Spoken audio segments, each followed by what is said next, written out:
Bonjour et bienvenue dans cette nouvelle édition du QG Weekend. Voici les principaux titres de ce journal. La suite de la crise au Niger, la CEDEAO qui exige le retour rapide à l'ordre constitutionnel ordonne l'activation immédiate de sa force d'intervention mais déclare toujours privilégier une solution pacifique de la crise. Une rencontre des chefs d'état-major de l'organisation sous-régionale est prévue ce samedi au Ghana. Adoption au Mali d'un nouveau code minier, le texte porté par le Conseil national de transition entend renforcer les intérêts nationaux et favoriser le financement du développement local. Une opération d'échange dette nature, le Gabon a intégré ce mécanisme qui vise à réduire la dette extérieure du pays contre son engagement à dépenser une fraction de la réduction autorisée pour protéger l'environnement. Dans un communiqué, l'Union africaine dit appuyer les décisions de la CEDEAO. Le bloc ouest-africain qui, ce jeudi, a adressé un message de fermeté aux putschistes nigériens qui ont pris le pouvoir depuis 2 semaines. Les dirigeants de la CEDEAO qui ont tenu ce jeudi un sommet à Abuja au Nigeria ont donné leur accord pour le déploiement de leurs forces en attente. La CEDEAO ordonne l'activation de sa force d'intervention militaire afin de rétablir le président Mohamed Bazoum dans ses fonctions, mais l'organisation affirme toutefois encore privilégier la voie diplomatique. Nathalie Mo.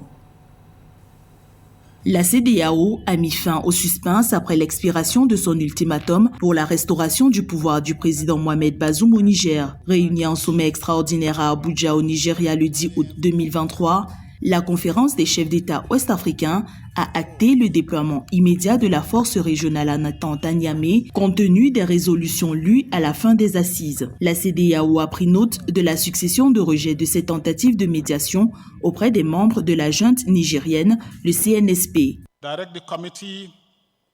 Nous ordonnons au comité des chefs d'état-major des armées d'activer immédiatement la force en attente de la CEDEAO avec tous ses éléments. La CEDEAO pour rétablir l'ordre constitutionnel en République du Niger.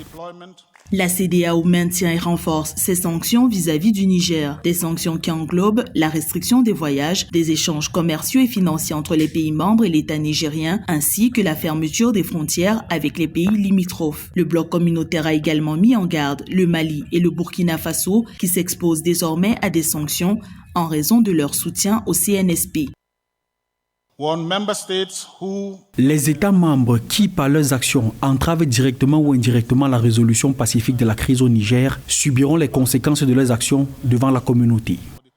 La force en attente de la CEDEAO mandatée par le bloc communautaire pour établir l'ordre constitutionnel au Niger se compose de brigades de 500 hommes mis à disposition par chaque État membre. Alors que l'intervention militaire est opérationnelle, la CEDEAO continue de donner la priorité à une solution diplomatique, à ce qu'elle définit comme une tentative de coup d'État au Niger. Dans son allocution, le président en exercice de la CEDEAO, Bola Ahmed Tinubu, exige la libération du président Bazoum, son gouvernement et sa famille, afin que s'engagent des pourparlers inclusifs avec le CNSP. L'opposant tchadien Succès Masra annonce son retour d'exil. Annonce faite ce 11 août à l'occasion de la fête nationale du pays. Le leader du parti, les Transformateurs, vivait en exil aux États-Unis depuis la répression meurtrière des manifestations du 20 octobre 2022 au Tchad. Nous espérons pouvoir rentrer avec tous les accords possibles, les mots de Succès Masra, qui annonce non seulement son retour, mais aussi celui d'autres membres de son parti, et ce prochainement. Aucune date n'a pour l'heure été fixée, mais cette annonce intervient à un peu plus d'1 an de l'élection présidentielle qui doit se tenir au plus tard en octobre 2024, élection censée permettre le retour des civils au pouvoir. Le Mali se dote d'un nouveau code minier. Objectif des autorités de transition à travers les nouvelles réformes, faire en sorte que l'industrie minière contribue beaucoup plus qu'aujourd'hui à l'activité économique du pays, en grande difficulté économique. Le nouveau code prévoit ainsi plus de garanties pour les acteurs nationaux du domaine minier. Jolette Ballot. 2 nouvelles réformes minières soutenues à l'unanimité au Mali. Le mardi 8 août, un nouveau code minier et une loi portant sur le contenu local ont été adoptés par les membres du Conseil national de transition. Ce nouveau texte de loi qui vise à accroître les recettes publiques du Mali, devrait porter la contribution des mines à 20% du produit intérieur brut contre 9% actuellement. Ce code minier va mettre au centre du jeu l'État et les investisseurs locaux qui vont voir chacun ce qui le concerne, sa part dans les exploitations minières augmenter. Et autre élément intéressant économiquement parlant, les exploitants vont être encore beaucoup plus dépendants de l'État dans le sens où ils ne peuvent plus exploiter jusqu'à extinction du minerai, les mines qu'ils ont aujourd'hui, à leur charge. Les nouvelles dispositions attestent notamment que l'État pourra désormais détenir jusqu'à 30% d'intérêt dans les projets miniers contre 20% dans le code de 2019. La nouvelle loi maintient la participation gratuite du gouvernement à 10%, mais permet à l'exécutif d'acquérir 20% d'intérêts supplémentaires dans les 2 ans, suivant l'entrée en production commerciale des mines. Avec ces nouvelles réformes, le Mali s'attend à générer des revenus annuels supplémentaires d'au moins 500 milliards de francs CFA. C'est un gouvernement qui a mis en avant le souverainisme. C'est un gouvernement qui dit le Mali aux Maliens. Et à travers ce code minier, il dit voilà, jusque-là, mes chers compatriotes, des étrangers venaient exploiter nos minerais et nous n'en bénéficions quasiment pas. Et aujourd'hui, grâce à ce nouveau régime qui est installé, grâce à ce nouveau code, nous les Maliens, nous nous accaparons, nous reprenons le contrôle de notre bien. Au Mali, le secteur des mines dispose de ressources souterraines telles que la bauxite, l'or, le fer, le cuivre, le phosphate, ce qui fait du secteur minier malien l'un des plus pourvoyeurs d'emplois. Aussi, après l'annonce de la création d'une société publique minière, le Mali, 3e producteur d'or derrière l'Afrique du Sud et le Ghana en Afrique, pourrait ouvrir la voie à une reprise du processus d'octroi des titres miniers. Les échanges de dettes contre nature, ce sont ces techniques financières qui visent à réduire la dette d'un État contre son engagement à dépenser une part de cette réduction pour protéger l'environnement. Ce mardi, le Gabon s'est lancé dans ce processus dans le cadre d'un accord dans lequel le pays d'Afrique centrale a pu racheter une partie de sa dette extérieure en échange de son engagement en faveur de l'environnement. Nathalie Mo.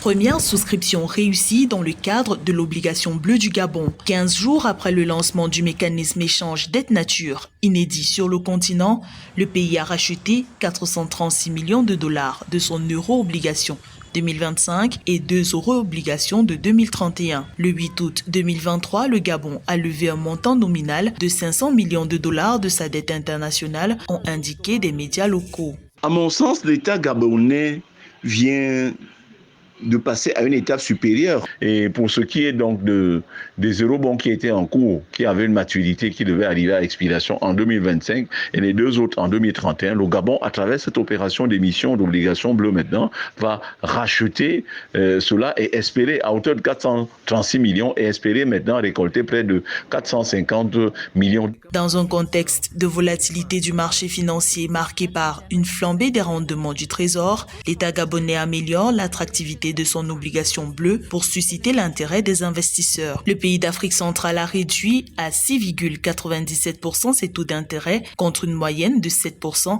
sur les titres publics de même nature. Le Gabon fait partie quand même du top 3 des pays qui se sont aventurés dans l'émission de cet instrument financier parce que même le groupe de la Banque mondiale l'a mis sur le terrain il n'y a pas encore très longtemps. La dette classique du Gabon, telle que notée par l'un des big three dans le domaine de la notation financière internationale, j'ai pris et j'ai cité Moody's, est moins coté que l'euro-obligation qui vient d'être émise par le gouvernement gabonais.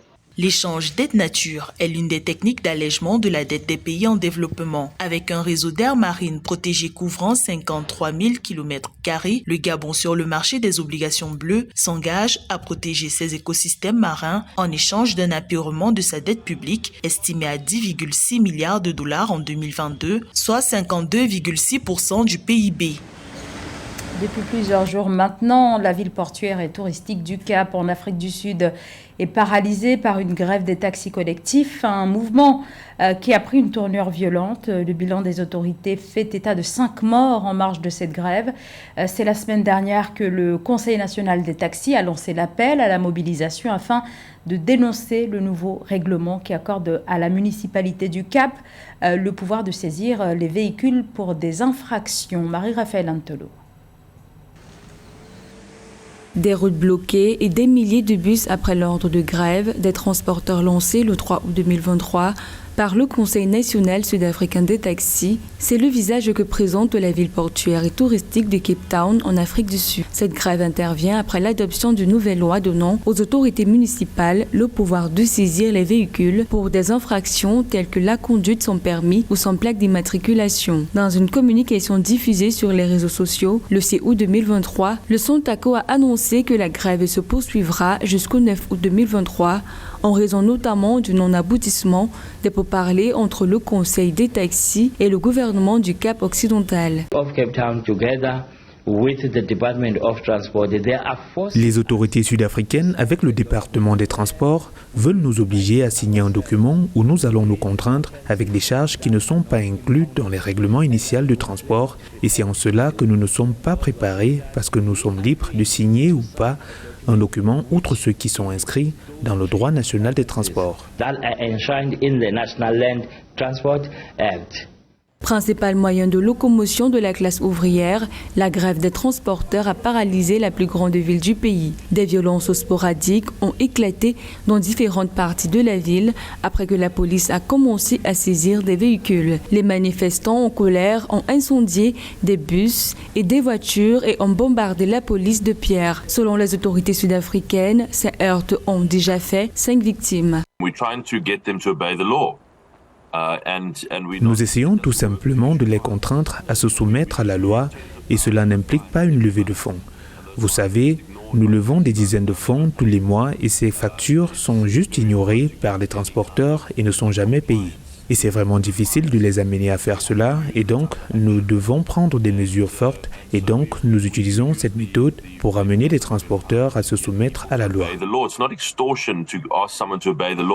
Le Conseil national sud-africain des taxis a d'ailleurs déclaré que plus de 6 000 véhicules ont été saisis depuis le début de l'année, freinant leurs activités. Pour les autorités sud-africaines, la nouvelle loi sur les transports vise la réglementation de ce secteur en vue d'assurer que tous les acteurs soient en accord avec les normes requises pour ce métier. Par ailleurs, la municipalité du Cap a appelé les taxis en grève à se ressaisir, indiquant que toute grève des taxis comme celle-ci, qui s'étend sur plusieurs jours, serait préjudiciable au tourisme dans le pays ainsi qu'à l'économie nationale. Themba Gorimbo, un boxeur de l'UFC originaire du Zimbabwe vivant aux États-Unis. Themba Gorimbo, issu d'une famille modeste, il a longtemps vécu dans la précarité. Son parcours est loin d'avoir été facile, même lorsqu'il a commencé à se faire connaître dans le monde de la boxe. Themba Gorimbo, dont l'histoire a ému le célèbre catcheur américain Dwayne Johnson. Séverin Douquet. Themba Gorimbo est un exemple de réussite par la détermination et le travail. Parti de rien, le jeune pratiquant de MMA zimbabwéen et passionné de combat évolue désormais à Miami aux États-Unis où il a été gratifié d'une maison le 2 août 2023. Un geste d'empathie de la star américaine de cinéma et de catch, Dwayne Johnson, plus connu sous le nom de The Rock, est pris par l'histoire de Themba Gorimbo.